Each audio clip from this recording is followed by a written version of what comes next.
members of the nursing institution situated in Abuja, Nigeria. And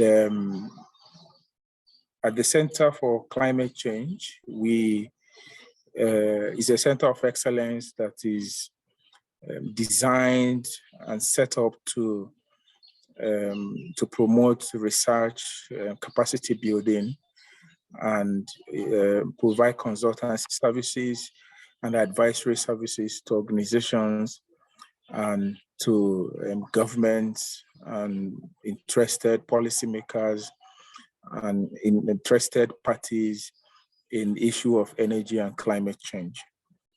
And so we have our thematic areas in mitigation and climate adaptation and climate policy and finance and the related themes.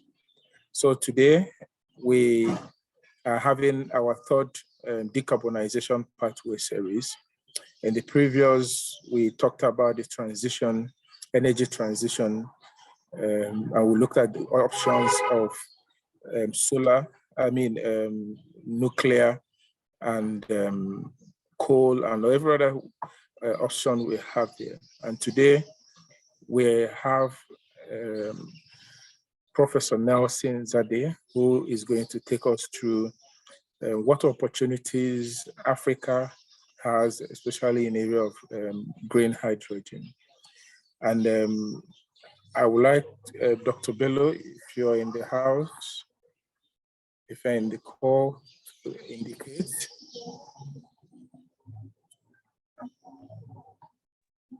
Okay, so at this point, I will invite the president. I can see he's in the call.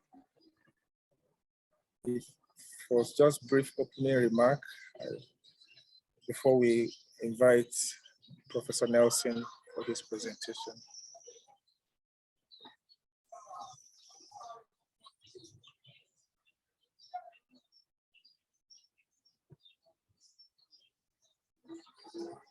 Okay, Prof.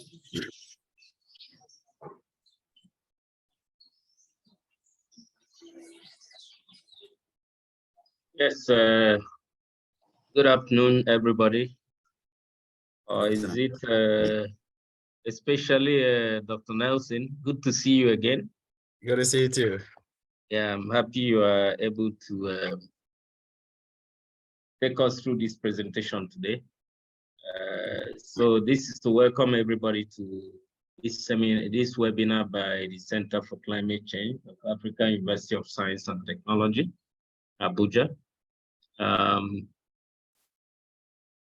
believe that this is one in a series of webinars that we planned, and I believe that this is going to be very enlightening for all of us. The issue of climate change is affecting everybody, and so I feel that the more we discuss on the matter, the better, especially at this time that Nigeria is about to go through a transition process. I think in a few days from now, we'll be electing a new president. I don't know if that is part of the climate change or political change. I don't know what the was. I hope that this wind of change will come with this kind of discussions. And incidentally, just yesterday, I was with Chidebel, we visited we had a meeting with the GIZ group, and this issue of clean energy and climate change was top on the agenda for our discussion.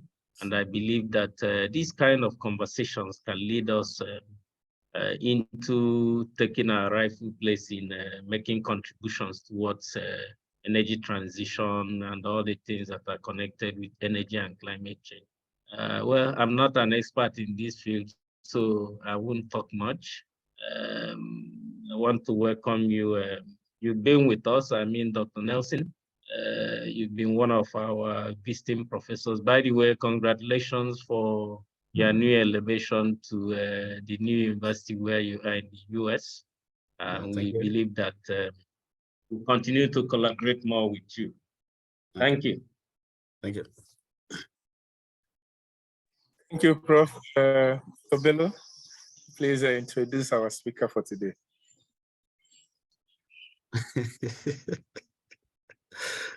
This laughter is saying a lot. Good afternoon, Prof. Good afternoon, everybody. It's my pleasure to be here this afternoon again to attend this webinar series that is being organized by the Center for Climate Change. And it's also an honor for me to introduce our speaker for today. He is a former alumni of the university, a very good friend and a classmate. So just give me 2 minutes to read a short bio for you people. So Dr. Nelson is an assistant professor of Energy and Mineral Engineering in the John and Wiley Leon Family Department of Energy and Mineral Engineering at Penn State University, USA. He's also affiliated to the Penn State Materials Institute, Institute of Energy and Environment, Institute for Computational and Data Science, and ACEDA. ACEDA is Alliance for Education, Science, Engineering, and Design with Africa. He is also a visiting professor at the African University of Science and Technology, where he teaches and mentors graduate students. He has also participated in education and capacity initiative in several universities and research institutes in sub-Saharan Africa, including Kwame Nkrumah University of Science and Technology in Ghana, University of Botswana, and University of Namibia. Dr. Nelson leads the Material and Minerals Theory Group, which specializes in the development and application of advanced theoretical methods to unravel structural property, performance, relationship in solid-state material. His group analyzes the predictive capacity of first principle calculations to gain detailed understanding of fundamental science needed to rationally design and engineer functional material with unparalleled performance in several renewable energy technologies, such as photovoltaics, catalysis, high-capacity batteries. His research work has been published extensively in several high-impact journals and communicated in several invited talks. Nelson received his BSc in mathematics, majoring in statistics from the University of Development Studies in Ghana, MSc Material Science from the African University of Science and Technology in 2009, a postgraduate diploma in Material Science from the International Center for Material Science in India, and a PhD from University College London in 2014. He has had several postdoctoral experiences, including at the University of Utrecht before moving to Cardiff in 2018. Ladies and gentlemen, I welcome the speaker. Thank you very much. Okay, can you allow me to share my screen? Chidebele, I think you're the host, so you can do that.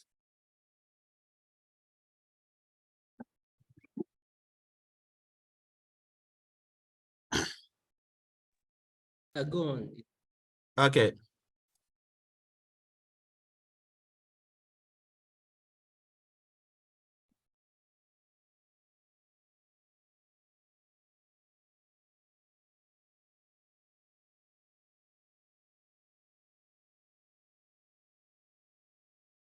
Okay.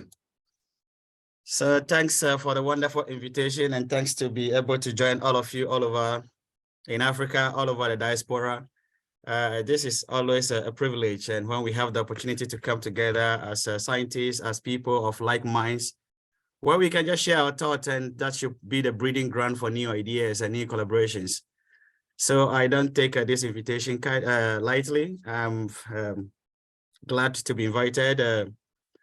AUST is always my heartbeat, so I love everything that connects to it, and I want to see everything we can do to be the champions of Africa and to be the centers of excellence where we can share knowledge and do amazing things.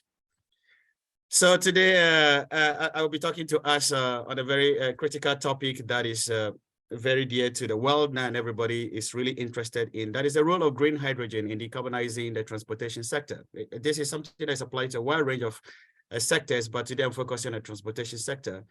And what are the opportunities here for Africa, and what should Africa be doing not to be left behind?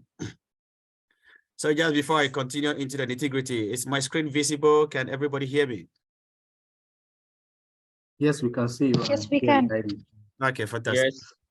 Okay. Yes, so we can.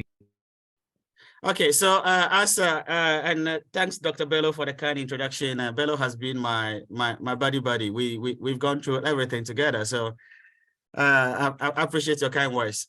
So currently, I'm based in the Energy and Mineral Engineering Department in Pennsylvania State University, where I lead the Materials and Mineral Theory Group. And our work is heavily driven by computation, and which you will understand soon why computation becomes the backbone to really design new materials and for all the technologies that we are interested in today. So since I'm in that department and I know there's a lot of interest in people trying to join us from all over the world, I just want to share a few slides with you just to tell you what we do. So the Energy and Mineral Engineering in Penn State, it's a very versatile and diverse department where sometimes I call it multi-department because it's many in one. So we offer programs in energy business and finance, energy engineering, there is environmental system engineering, there is the mining engineering also within the energy and mineral engineering, and there's the petroleum and the natural gas engineering. So most of this, you will see them in other institutions as separate autonomous departments. But the beauty of the energy and mineral engineering in Penn State is we have harnessed all this expertise from different, so it's a very diverse faculty pool, and that becomes the breeding ground for collaborations for us. So students who might be considering for PhDs or master's degrees, you're welcome to visit our website and explore the different options that you can have there. So generally, we have a base program in energy and mineral engineering, but you can specialize in different areas under energy systems engineering. There's a fuel science major, there's a mining and mineral processing major, and there's, of course, the natural and petroleum and natural gas engineering specialties. So there's a lot of things going on, and these days there's been a lot of interest from African students, and I will welcome. It's a very diverse department that has a rich history, and therefore a lot of good things happen in the department. So if you want to be part of the community, you either shoot me an email or explore the websites to see more. So that brings me to a little bit of, just before I digress and leave you to hydrogen team. That's not the only thing I do within my research group. So my research is a very diverse portfolio. So we apply our expertise to a wide range of technology. The first one, which features heavily, is a thin film photovoltaics, where our goal there is to design new interfaces. Thin films are made up of deposition of different materials. So our goal is to understand and engineer these interfaces such that we minimize losses in these materials and amplify our efficiencies in this material.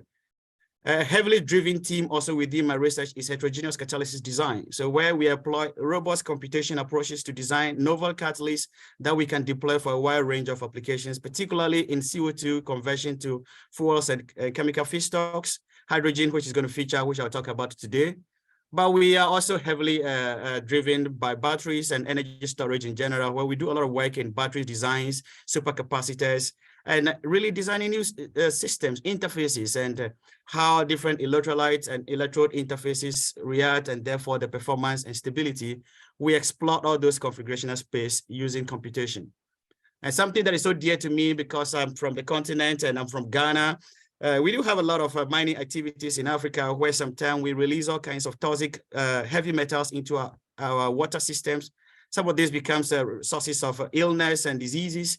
So I really, it's something that resonates with my heart. Therefore, I am also involved in a lot of work in surface geochemistry, where we explore the natural resources we have back on the continent to really see how can we remove some of these contaminant things here. Like we look at arsenic, we look at mercury, things that are associated with mining. How do we limit them before we release them into our water bodies and our land streams? So there's a wide range of things going on within the research team.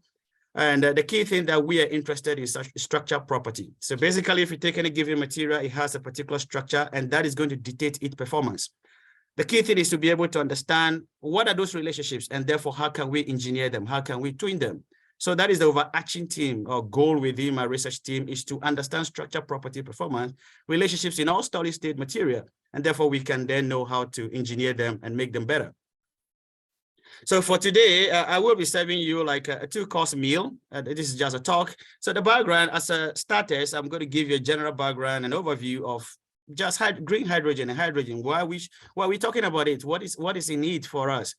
And then I will lead some of initiatives that are going on in Africa, and something that Africa should not be left behind. Africa needs to come on board. And then I will then give you another course, second course meal, which will be then, what do we need to really do them? Is catalysis going to play a role? Then I'll give you some research activities going on. If there is time, I may give you just a flavor, because we talk about green hydrogen, then we want to generate them from renewable energy sources like solar and wind. So I do a lot of work within the solar team. That may be an appetizer in case there is time, but if there's no time, I'm going to skip. I won't serve you an appetizer. I won't serve you a dessert, basically. But let's hope that I get to time to give you some dessert. So while we're here, why are we doing all these things? The key thing is that the world faces what we call the global energy challenge. It's something that the whole world is facing. This is not an African problem. I can't hear you, doctor. You can't hear me? Hello? I guess it's your network. We can hear you loud and clear, Doc. I don't know. I'm fine. I can hear you. I can see you. Everything is fine. Okay. I can hear you. Yeah, I can hear you. Can we proceed? Yeah, proceed. Yes. Okay. So the global energy challenge is something that is pertinent to all over the continent, and our goal is to be able to do something about it, or else we won't be able to meet our needs. So the world energy demand is projected to double by 2050 and even triple by the end of the century. So if our current energy resources are not sufficient to sustain us, then we got to be thinking, if it's going to double by 2050 and even triple by the end of the century, it means that we need to be very radical about how we go about energy and how we generate energy, because that's going to be the key thing. And human beings, energy is such a very difficult thing to generate, but human beings are we are unsatisfied with energy. We love more and more. It's like we become Oliver Twist, who is always asking for more. We need more energy, and that is the human nature. So since we need more and it's going to keep doubling and tripling, we got to do something about it. And the goal then is not just energy in any form. These days, because we are very conscious about climate conditions and etc., we are not just talking about doubling down on energy, but we're talking about clean energy, energy that is clean, energy that is affordable. And this is going to be very critical to the next generation. And we really will have to beef up our resources and how we generate this energy. So if I come to the team, currently we do a lot of work, which is most of our energy these days are driven by fossil fuel.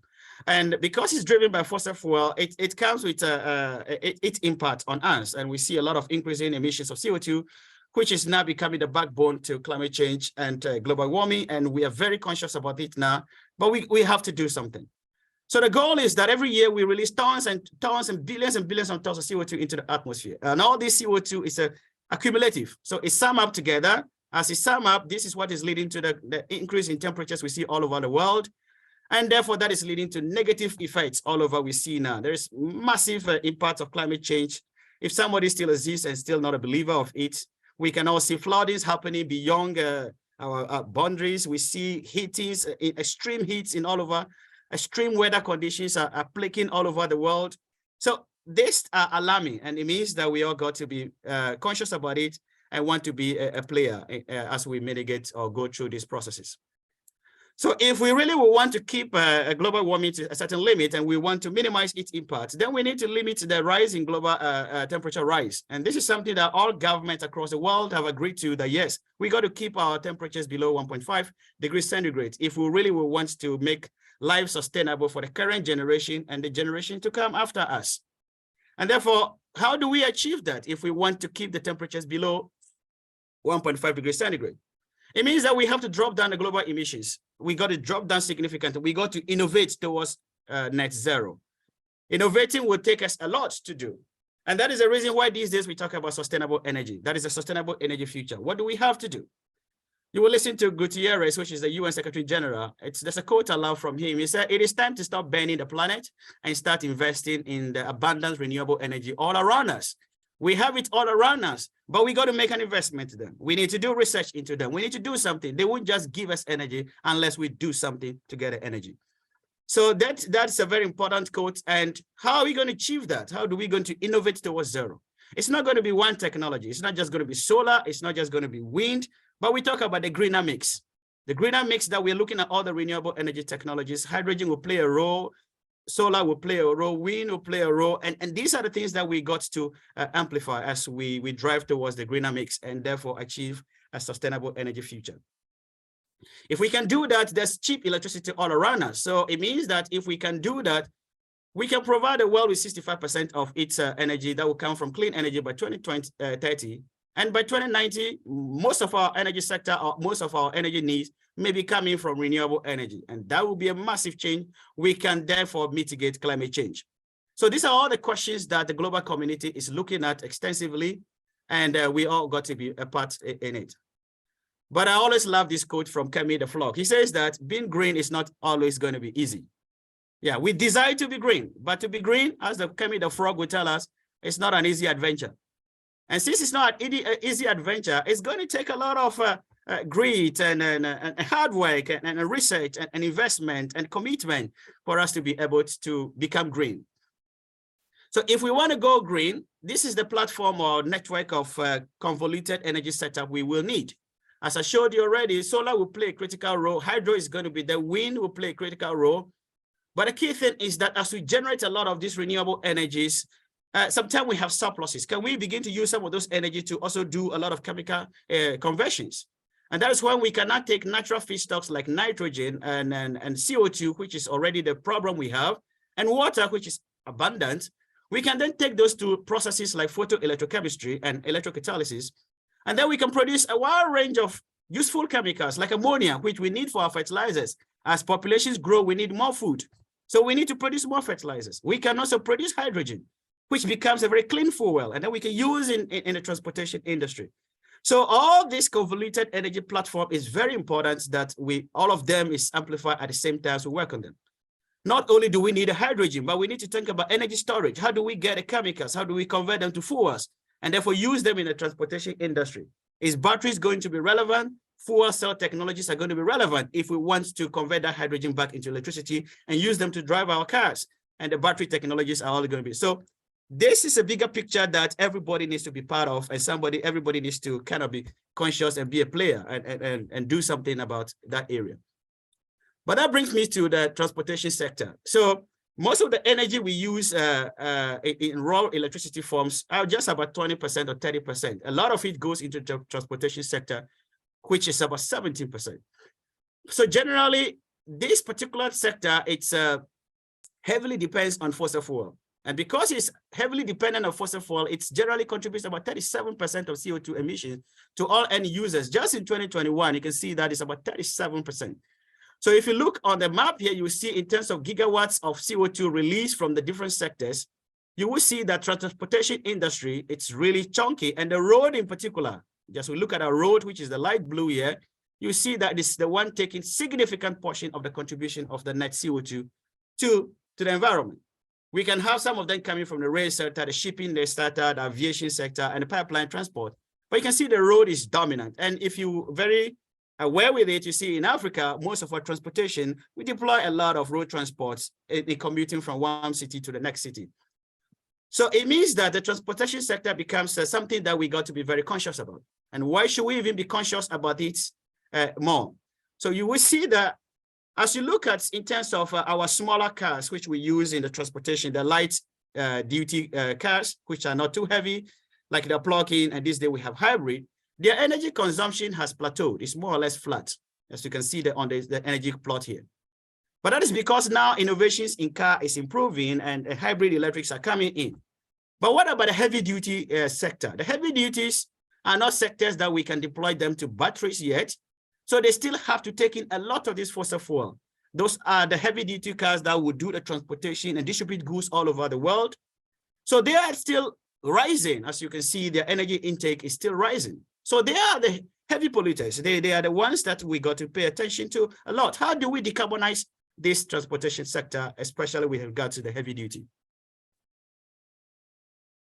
So if it is so that the heavy duties are they are so important to us. I don't think your screen is changing.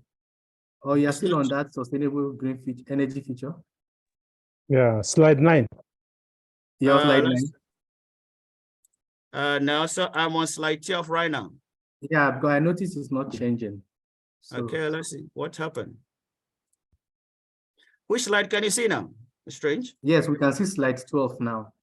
Okay, so something might be happening. Either the bandwidth from here to there or to you guys is an issue. So this is a slide. So that the heavy duty transportation sector is going to be very important to us because that's the one still consuming a lot of fuel, and that's the one that we got to make sure we do a lot to decarbonize. Okay, I'll move on to a different slide. So hopefully you can see that one. So we need to do something to decarbonize the heavy duty transportation sector, and it's very clear. If we take transportation in Africa, Africa is also growing in terms of transportation. There's modernization, there's urbanization. We are traveling, we are migrating from smaller cities to bigger cities, from the villages to the urban cities. So all this transportation is going to be something that will also add up to the CO2 emissions. I was just reading something, I saw that in Africa alone, we have over 72 million vehicles in use. So Africa tends to be one of the countries that we use a lot of cars. So that can lead to an increase of 7% emission rates if we think the current one is not enough. But as we continue to also modernize and go through all the high-tech technologies, there's going to be growth in our transportation sector, and we got to do something about it. So that brings me to, since we want to do something about it, but should we be too alarmed? What is Africa doing in terms of the emission? Currently, Africa contributes the smallest to global greenhouse gas emissions. We stand at just about 3.8%. If you look that vis-a-vis to China, which is about 35%, the United States, which is about 19%, India, 8.9%. So Africa is not a major player or contributor to greenhouse effects, but the issue is that Africa rather tends to be the one that is be at the penalty side of the consequences of global warming. So we are least producers of CO2, but we are also the severest affected in some way. So even though we are responsible for just about 4%, we are at the forefront of all the consequences of climate change. And that's the reason why we can say that even though we are contributing less, then we do nothing about it. We got to still do something about it because we are also going to advance. We are also going to grow technologically. And therefore, we got to also begin to do something before it's too late for us. So in terms of footprint, you can see all over the world where there is red, those are major players. They release a lot of CO2 footprint. Most African countries, you see them in the violet, which are very, very low producers, except for countries like South Africa, if you go to Egypt and Morocco, who are also industrialized a little bit. So you see that they are also a little bit patchy in rain. But majority of the African map, you can see that we produce less of CO2 footprint. But we are at the forefront of receiving the climate change. We have the less resilience.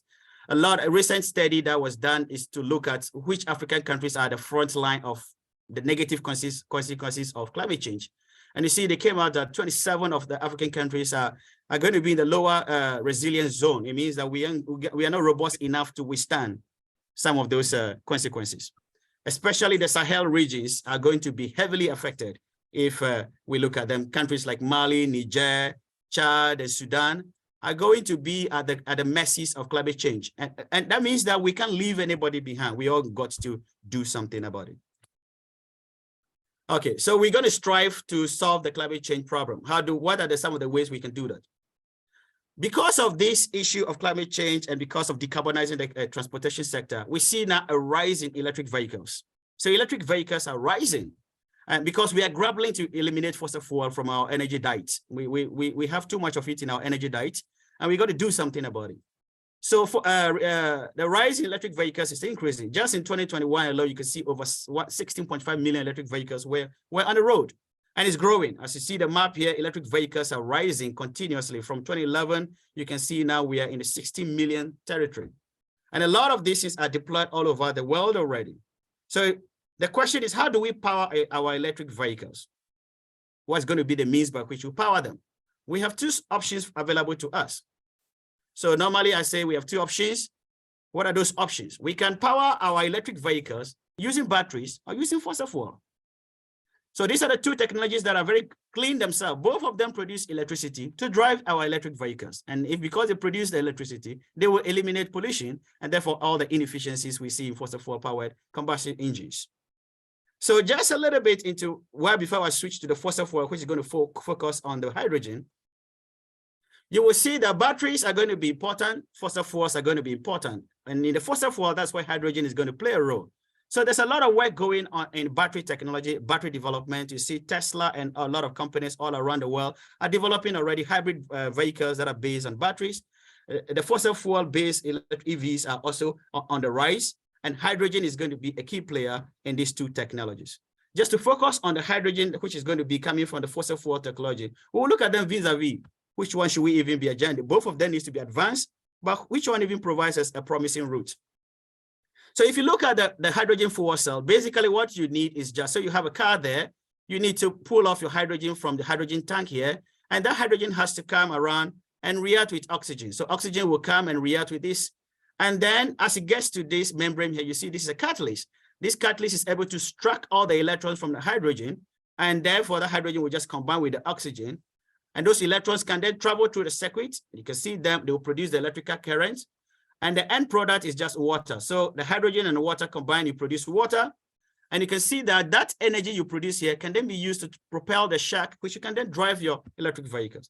The beautiful thing about this is that the only thing that is coming out as a waste is water. And water is clean. It's not CO2. So that is why fossil fuel, we talk about the hydrogen fuel cells, because the thing we are releasing is just water, which is very, very benign to the environment. And that is the reason why it's on the agenda for a lot of government. You can see here at the center, that catalyst there currently is heavily dependent on a lot of the precious metal, iridium, rhodium, and platinum. So it means that we also need to do something about that in these chambers of our electrolyzers. How do we replace some of those expensive to make even the technology more sustainable and therefore higher deployment of hydrogen? So since we need to generate electricity to drive the cars, both from batteries and from the hydrogen, somebody will say, why don't I just use the battery? And why do you need to take hydrogen again, convert it to electricity before you use it to drive the car? But that's a beautiful thing, is because hydrogen has a high energy density. You can see that when it's weighing about 40,000 weight per kilogram, batteries are just languishing around 200 to 300 weight per kilogram. So it means that you got to deploy a lot of batteries, which will add more weight to your technology. So if you look at that, it's about 236 times more energy dense in hydrogen than battery. That is already very good. It has a lot of consequence and it has a lot of implications for how we can use them. We can use them in lightweight technology. We want to design vehicles that are lightweight. We want to fly them in our aviation industry. We don't want to add a lot of weight to our machines before we drive them. So that is something that is very good about hydrogen. Somebody may ask that, okay, in terms of efficiency, overall efficiency, batteries are still very good, because when you go through the whole life cycle analysis for battery, overall efficiency is still about 70 to 90. For hydrogen, that is still standing around 30%. And the reason is because hydrogen itself needs to go through a lot of process. You need to get the energy, you need to do the electrolysis to produce the hydrogen. We got to compress those hydrogens into tanks, and we need to transport them and therefore generate the fuel cell, which is then used to drive the car. In all these processes, some of those energy is lost. So it means that how much energy you put in, some of it is lost to do the electrolysis, some of it is lost to do the compression. But overall, it's still a very significant portion, because that is something we can produce sustainably using the significant abundance of our renewable energy. So in terms of weight, imagine you want to increase your mileage. It means you have to add more batteries. As you add more battery to your technology, your weight will be increasing. It means the vehicle will become too heavy and heavier and heavier and heavier. So that's one of the disadvantages of the lithium-ion batteries. You need more batteries, it means more weight. However, hydrogen fuel cells, you can see that the weight just remains constant. You can cover wide mileage without adding weight to your vehicle. So it's light speed, you can drive them over long range. And that's one of the beautiful things about hydrogen as well. One of the things that is also very important is because hydrogen, when it comes to fueling, because we drive and it means we will have finished. We need to charge, we need to recharge our electric vehicles. If you get to the gas station to fill your hydrogen, it takes you under 5 minutes to fuel your car and you are on the move again. If you take the current technology powered by Tesla, you got to spend over 3 hours to charge your car. So it means that if you run out of battery, you have to park that car and charge it for over 3 hours before you can make your next move. So, but we live in a very mobile world. We live in a very, so we need things to be faster for us, and hydrogen also gives us that advantage of fast charging over batteries. Hydrogen is produced in several ways, and I won't spend too much time here, but the key one I want to focus is on green hydrogen. So depending on how you produce the hydrogen, we call it the brown hydrogen, the gray hydrogen, the blue, or the green. Most of the current technology is coming from the brown and the gray, which is coming from the natural gases and the fossil fuel. We extract hydrogen from them. So it's still not a clean technology. It means that a lot of CO2 is still released in those ones. But blue hydrogen is also becoming attractive, and in the sense that in the blue hydrogen, what you do is that it's still produced from fossil fuel, but they couple it with CCS, that is carbon capture and sequestration. So we can capture the CO2. So the blue hydrogen is becoming one of the dominant ones in the market. But we want to make things completely green. So if we want to make green hydrogen, where does that one come from? So green hydrogen is one we use completely renewable energy, that the solar, the wind, and carry through an electrolysis process, which we have abundance of water. Electrolysis will enable us to split water into oxygen and hydrogen. So we can produce hydrogen in a more greener way. And when we do that, that's what we call green hydrogen. So anytime we hear green hydrogen, it simply means we are producing it using renewable sources that produce no CO2. And hydrogen is going to be important to us. Just by its name, the name of hydrogen simply means, gene simply means creator. So it's a creator of energy. Water means hydro. So when it combusts, it releases water, but the two together is something that will give you energy. And hydrogen is very abundant, and we got to just find out ways. It's been serving us already. First electrolyzers were in the 1888. So it's there. Our goal is to advance this technology and build new robust mechanisms to be able to generate it in significant portion. So it's a clean fuel. You can see that when you use it in your car, the only product that is coming out is water. So only water comes out, and that is good. It's benign. It's not CO2 that is piping out of your exhaust and polluting the environment. And because it's clean, we can use it to decarbonize a wide range of sectors. We can get rid of all these CO2 emissions that are coming from the coal plants and from the fossil fuel combustion engines. And therefore, we can use them to decarbonize the chemical industry, the petrochemical industries, the catalytic industries, the pharmaceutical industries. We can use hydrogen to decarbonize those sectors significantly. One of the high energy consumers is the steel industry and iron industry. High energy intensive process, and a lot of it depends currently on fossil fuel. So we can use hydrogen also to decarbonize the steel industry.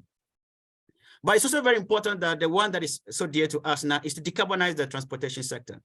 So green hydrogen, the value of it lies in removing the CO2 coming from the heavy duty transportation means that we have. And so as I make progress, we will see that hydrogen is going to be stored as electricity and we can then use, it means that there are times where we produce too much of photovoltaic energy, solar energy. There will be times where the wind is producing excess energy. So hydrogen can also become another form by which we store that energy. So it just diversifies our energy storage capacity. So it means that the energy produced from solar, you can transfer it to produce hydrogen, which you can store and use for a later need. The same way, if it's wind, we can use the excess or surplus energy in the times of higher production to produce hydrogen and therefore store them for use whenever we need them. And because of all this, the whole world is so intrigued by it. Every industrialized, civilized country is beginning to do something. The European Union is investing heavily in renewable energy. You see them pledging over 1 trillion euros into mitigating climate change, of which about almost half of each is going into hydrogen production. So the European Union is doing something. They want to really make sure that they are also at the forefront of this technology. You see China, it's ambitious, very ambitious. China want to push the region to maximize renewable energy, and they are also investing heavily in hydrogen production because they see hydrogen to be a very crucial part of their neutralization of carbon by 2060. And you can see that countries like South Korea, countries like Japan wants to be one of the leaders in hydrogen production. South Korea, the same. So all these countries are very ambitious. They want to be part of the technology. They want to be the lead, because whoever lead is the one going to be the richer, the one that will sell to you, the one that will diversify and transport those energies to you. Here in the United States, Biden's administration is very ambitious on the green energy technologies, and they're investing heavily in securing the future of the world.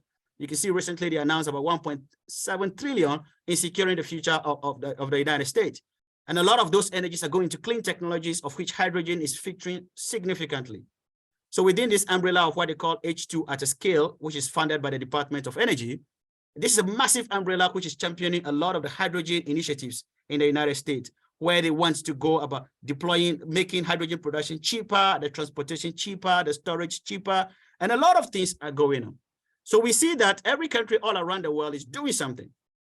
Should we be left behind? Should Africa be left behind? And it's Africa that even had the highest capacity to do well in this area. So Africa has a massive potential. Why do I say so? Because Africa is well equipped to tap the hydrogen opportunity with immense renewable energy opportunity. Africa is endowed with a lot of solar potential energy. There's a wind potential energy. If you look at the African map and you look at the capacity factors from solar and wind, Africa is ranging in a range of 26 to 36% capacity for solar and 26 to 51% for wind. These are the two things you need to produce hydrogen. These are the green energy sources you need to produce green hydrogen.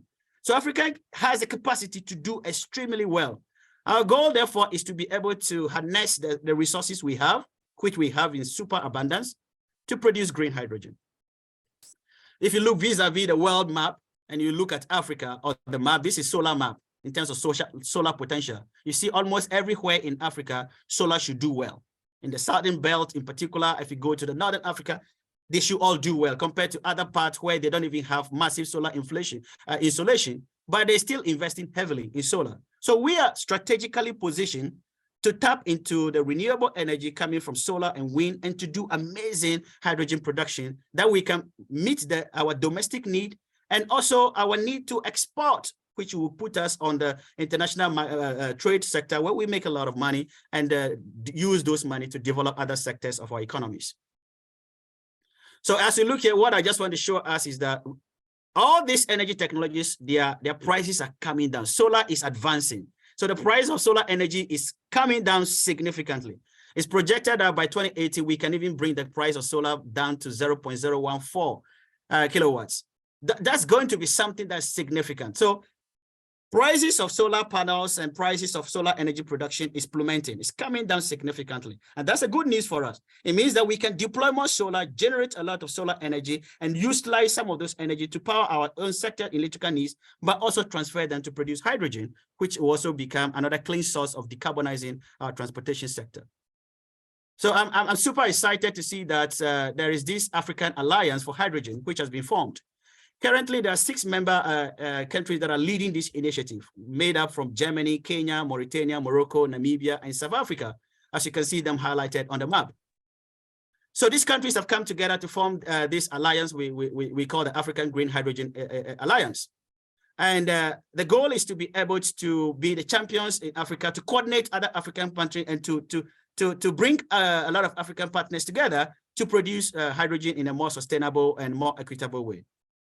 And I love this quote from the current president from the United States Climate Change. He said that with Africa's huge renewable energy resources, Africa has a chance to become the front runner. We have the solar, we have the wind.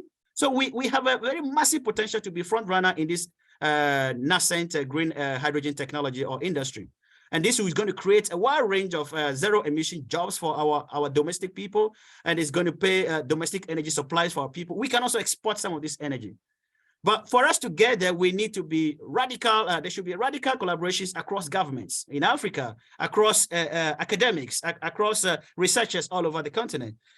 Collaboration is going to be key. The private sector has to be brought on board. The civil society has to be brought on board so that we can develop a framework that is going to work for us to tap into this nascent green hydrogen industry that is going to continue to grow.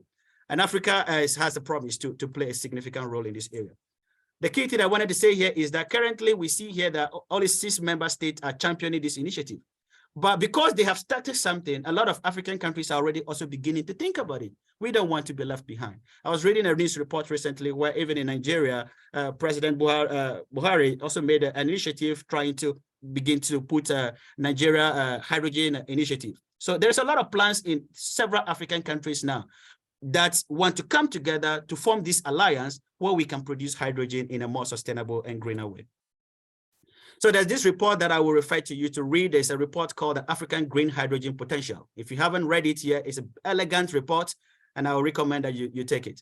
The key thing in that report is that if we can develop green hydrogen, we can boost our GDP from 6 to 12%, and in all these 6 African countries that have already started the initiative. And I believe that this can trickle down to all the other African countries as well. So there's a lot of opportunities for us. There were some summaries in the report. I wouldn't want to read them now, but the key thing is to say that all of them agree that Africa has massive potential. Even the African Development Bank sees that there is potential in this area. So that means that there is an incentive to invest in this technology. We can produce hydrogen, we can use them to produce ammonia, we can use it to decarbonize our energy sectors very, very elegantly. So there's a massive potential. We can see here that if we do so as Africa, look at all the cost benefits that it will come to us. We can produce, there can be 900 billion in revenue by 2050 to us to serve our domestic economies. We can create more jobs for people, our citizens. And we expect that our GDPs will grow. Millions and millions of jobs will be created in a more sustainable way that will keep us healthy, that will keep us, give us long lifespans as well. So there's a massive potential for a green hydrogen in Africa. But for us to transition from this small area into a wider energy area, we will need an integrated effort. Governments need to come together. Initiatives have to come together. We all need to do something to get there. And that's why there should be the need for innovations. There should be the science advancement. There should be policy implementations in our African countries. I like it that the president of AUSD said that yesterday in their meeting, it was high on the agenda, discussing already some of the renewable energy technologies that Africa needs. And we all need those policies all across Africa to be able to drive this initiative. We need to store hydrogen. When you produce it, you store them. So sometimes we store them in tanks, and we store them also in pipes. And but as hydrogen is going to grow, these are not going to be sufficient enough to store our energy and meet all our global needs, because the demand for hydrogen is going to grow. By 2030, by 2050 is going to be a major player in our energy transition. So these days also there are already initiatives to store hydrogen underground. We can store hydrogen underground into our reservoirs that are already depleted, so we can produce the hydrogen on subsurface and store. We do as if we're taking fossil fuel from the ground. So there's a massive, and there's a lot of research going on in this area. This technology is growing. We need to understand how is hydrogen going to react with the rocks, and therefore, is it going to leach out? How is it going to leak out? How do we prevent that? These are all research questions, and provide also opportunities for young graduates in the continent to begin to explore and do some research that are tangible, that are relevant to solving the needs of the continent. So most hydrogen, we can store them, as I shared already, in the salt caverns, or also in our depleted wells. And this is a technology that is already developed. If you go to Australia, this is going on there. Europe is already pumping a lot of hydrogen underground. The United States is exploring a lot of that underground. What should we be doing as Africa? We also have to explore, where are our geological settings? Do we have some of these caverns? Do we have the potential also to store some of these hydrogens underground so that we can take them whenever we need them? And these are all questions that we have to investigate, we have to research, and therefore they become topical research questions that we all need to work on. For us to do well in hydrogen, we need catalysts. Very, very important. So the electrolysis is not going to happen by itself. We need a massive catalyst, and catalysis is going to be very key. Since it's going to be key, we need to develop new catalysts. We need to develop robust catalysts. We need to develop F-abundant catalysts that are cheaper to make the electrolysis process easy.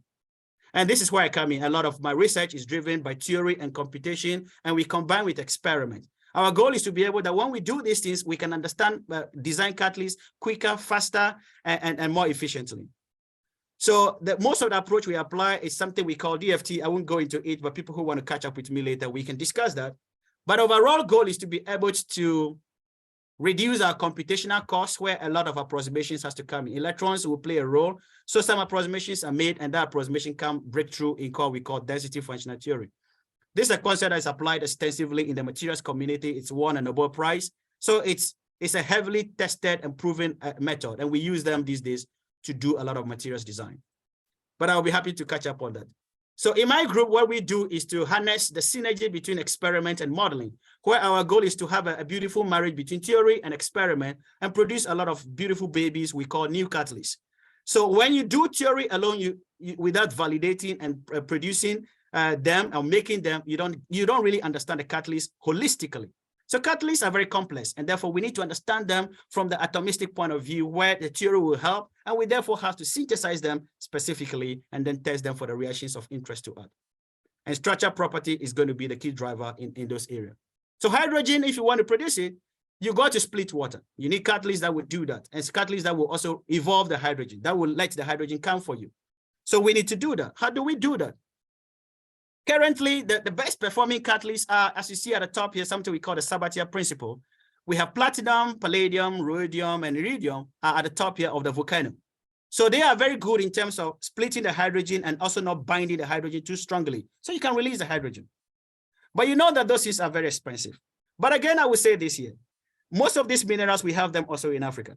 South Africa is and a lot of African countries, most of this, you go to the DRC, a lot of mineral resources are there in Africa. So we can use this also. We still have a potential. It means Africa is not just endowed with the solar, with the wind. We also have the mineral capacity to be champions and leaders when we need even the catalyst to produce the hydrogen in the first place.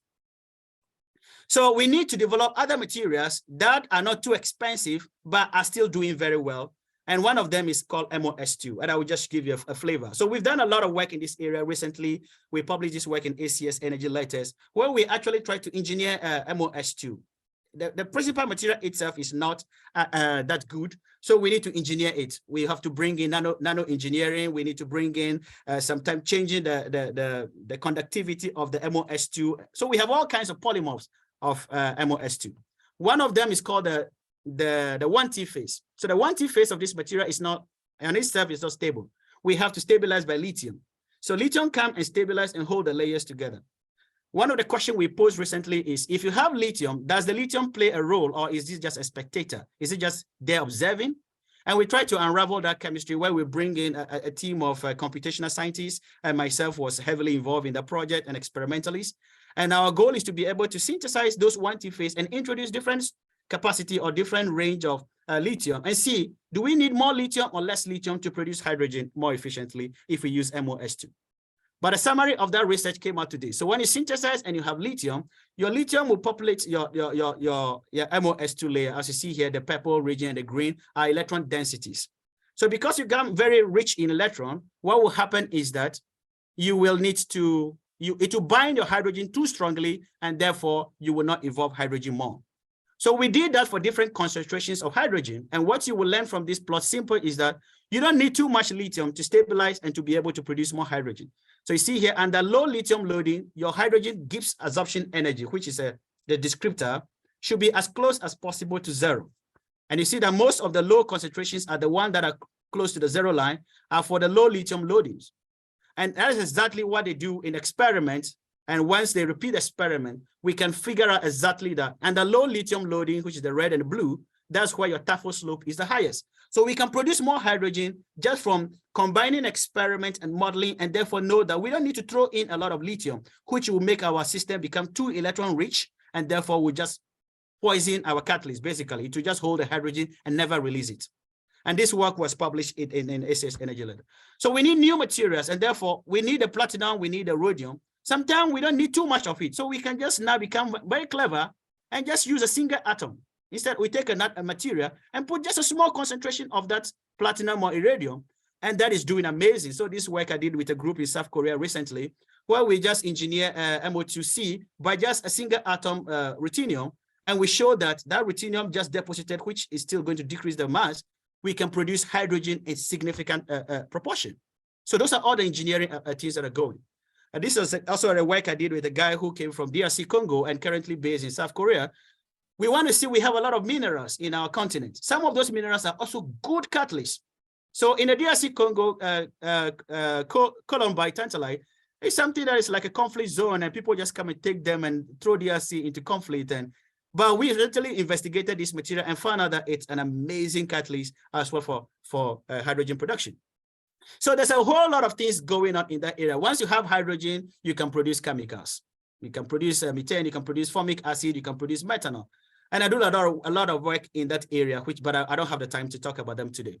But the key thing I want to say is that our approach is use bio-inspired catalysts in the constraints of time, to say that we develop new catalysts that are bio-inspired based on iron sulfide. We can then activate our CO2 and then use the hydrogen we produce. Also, we can produce chemicals. So the CO2, which is now a pollutant, can become a chemical feedstock for producing more effective chemicals. As a desert, 1 minute or 2 minutes, solar cell, as you said already, is going to be the main driver. So we need to develop new solar materials.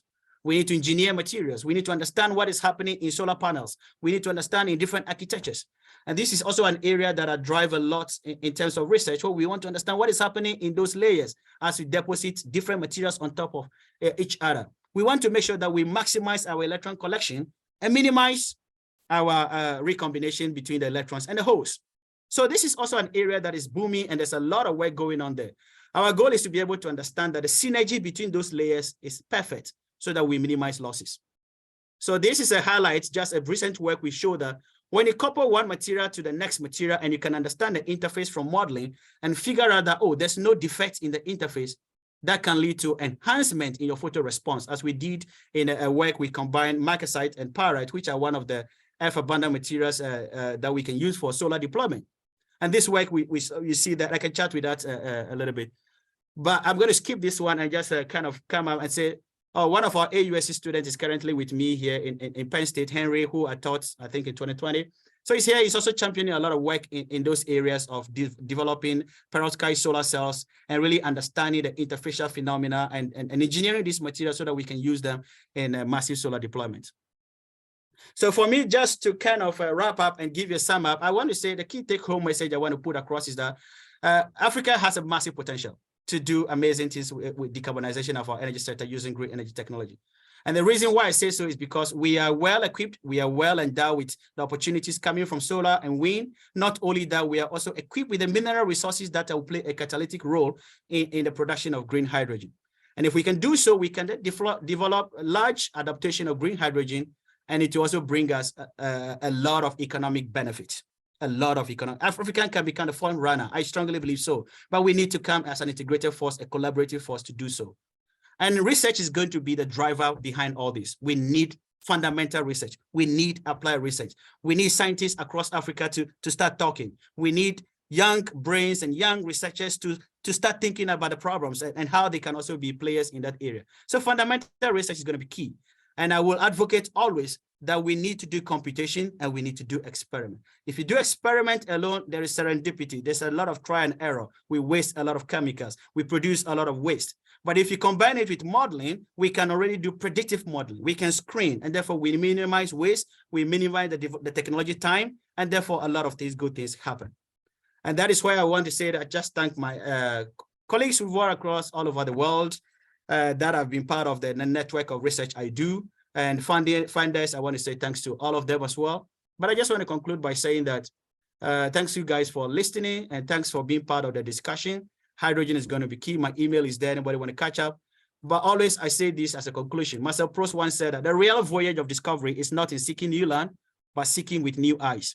It means that we as Africans need to see with new eyes. We need to develop that next eye to see things and to see that we can't be left behind. It's happening. We want to be part of the moving train and therefore contribute to the agenda.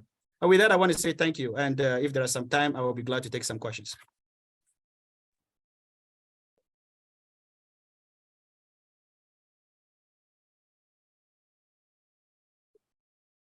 Debele, you need to unmute yourself, Debele. Okay, thank you, Professor Nelson, for this wonderful and educative presentation.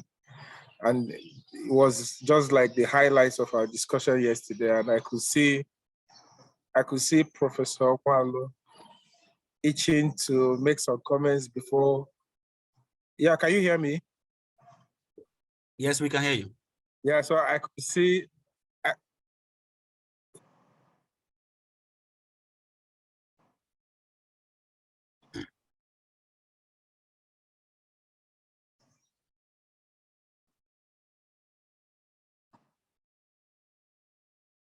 You are muted now. I can hear you. Yeah, can you hear me? Okay, I can hear you when you spoke now. Yeah, okay. So I know that Professor Walo will want to say something before we take the questions quickly. No. Sorry, I've lowered my hand. I would rather speak at the end. Okay. Please, Engineer Musa. Okay. Thank you, Prof, for this wonderful presentation. I don't know if you can hear me clearly. I can hear you. Okay, thank you. I have just two questions I wanted to ask. The first is, when during the course of your presentation, you made mention of steel industry, as in you talked about how much intensive energy that is required in steel industry. And you also made mention that hydrogen energy, even though it has so many advantages, the efficiency is still very low. So I don't know if you can explain to us further, or maybe as in just try to understand better how we can actually use this hydrogen energy .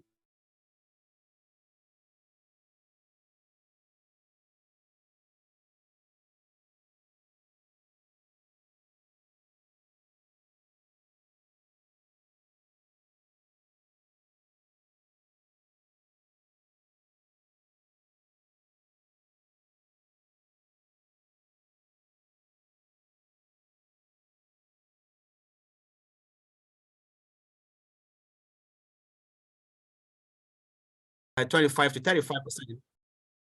It's because hydrogen goes through different processes. Hydrogen itself has to go through a lot of processes. You have the energy, but you have to use it to do electrolysis. You have to compress the energy. That's also going to take some energy off. You have to transport it. And therefore, you have to then use it in a fuel cell. So all those processes together is what leads to the overall efficiency rate of hydrogen. But you will see that even though batteries are still attaining 90 to etc. percentage, as I've already pointed to, there are caveats there. So the steel industry, it's heavily driven by energy. And the key thing is that hydrogen is also strongly believed to play a key role. Why do we say so? Because if we, as I showed you already, the prices of renewable energy is coming down. It means that we can produce more solar panels, we can deploy more solar, we can deploy more wind energy. And as we deploy that, it means that when the prices of those things come down significantly, you can use that energy to produce more hydrogen. And that hydrogen is what then we can then begin to implement to diversify all the energy needs for the different sectors as well. So that's not going to happen overnight, but we need significant portion of a productivity in terms of hydrogen. And I strongly believe that Africa, even as a whole, has a massive potential in terms of the solar resource, in terms of the wind resource, in terms of the natural mineral resource. Sometimes these days we say that minerals are the new oil. That's a quote that is fluctuating all over the world. And if minerals are the new oil, and Africa tends to be one of the key who hosts majority of those minerals, then we should also be able to deploy them in terms of catalysis to make these processes more efficient and therefore produce more, which we can then use to diversify most of the energy sectors that we have highlighted in the talk.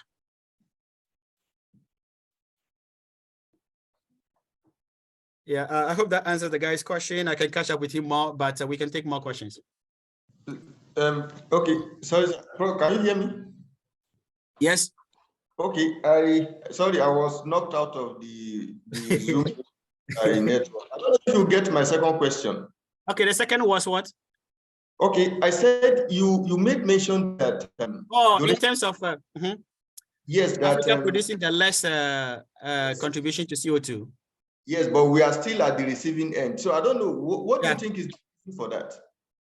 Yeah, well, the reason why we are still at the receiving end is because it's all about technological advancement. When you are not resilient to something, it means you don't have the capacity to deal with the thing. So when there is flooding in Africa, a lot of people would die because our drainage systems are not well equipped. We don't have a lot of things. So flooding is one of the consequences of that. So it means that when there is excessive rain and there's flooding, Africa will suffer the most because we don't have the drainage system. If you come to the Western world, you don't even see a gutter. It rains every day. The flooding happens, it also kills them. But in most cases, they're able to handle it. So the reason why Africa is at the receiving end with most of the calamities of climate change is just because we haven't advanced yet in a lot of our industrial technologies. We don't have a lot of, even in terms of our hospitalization. Several things are still growing and developing. And until we have the capacity and develop all those means, we will always be at the receiving end. And that is the reason why we don't want to just stay as we are. We got to do something. And you can only do something when you have more leverage. So if you become a front runner in hydrogen production, which Africa should take advantage of, we can produce more hydrogen. We can export that hydrogen. It will boost our domestic economies. The more richer you are, the more you make life better for your people. So that is a goal. Thank you very much, sir. Yeah.